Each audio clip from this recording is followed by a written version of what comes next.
For the past 2 years, Chad Polans has embraced the gig economy lifestyle.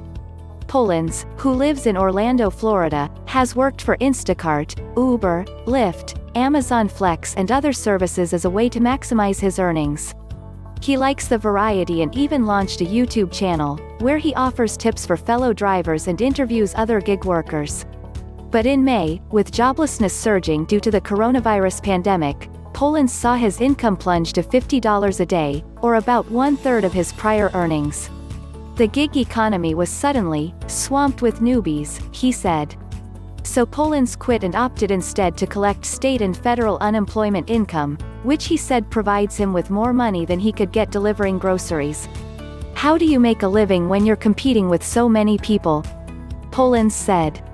The coronavirus has derailed the economy and the labor market, leading to 18 straight weeks with more than 1 million initial jobless claims.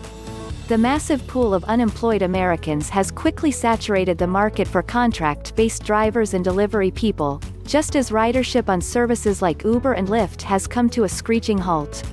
In a March survey of nearly 200 Uber and Lyft drivers, 81% said they've seen a decrease in demand on the apps, according to the rideshare guide. The problem is now poised to get worse. The federal moratorium on evictions signed in March expired Friday night, meaning millions of Americans are at risk of losing their homes, and the $600 per week additional unemployment benefit dries up this weekend.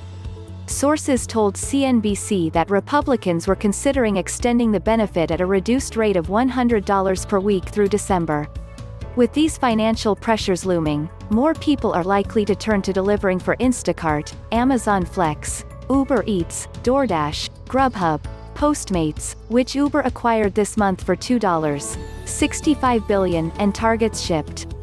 Before the pandemic, gig work has served as a source of secondary income for individuals who've been hit with an unexpected expense or experience a sudden loss of income, said Shelley Stewart, Associate Director of Research for the Aspen Institute's Future of Work Initiative.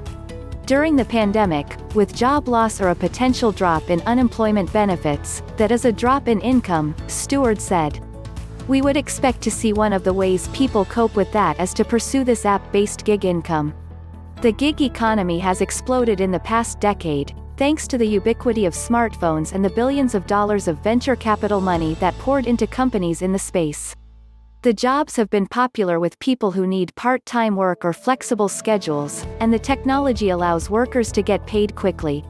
Transportation apps also have low barriers to entry when it comes to required skills, hours and capital, according to a 2018 JP Morgan Chase study.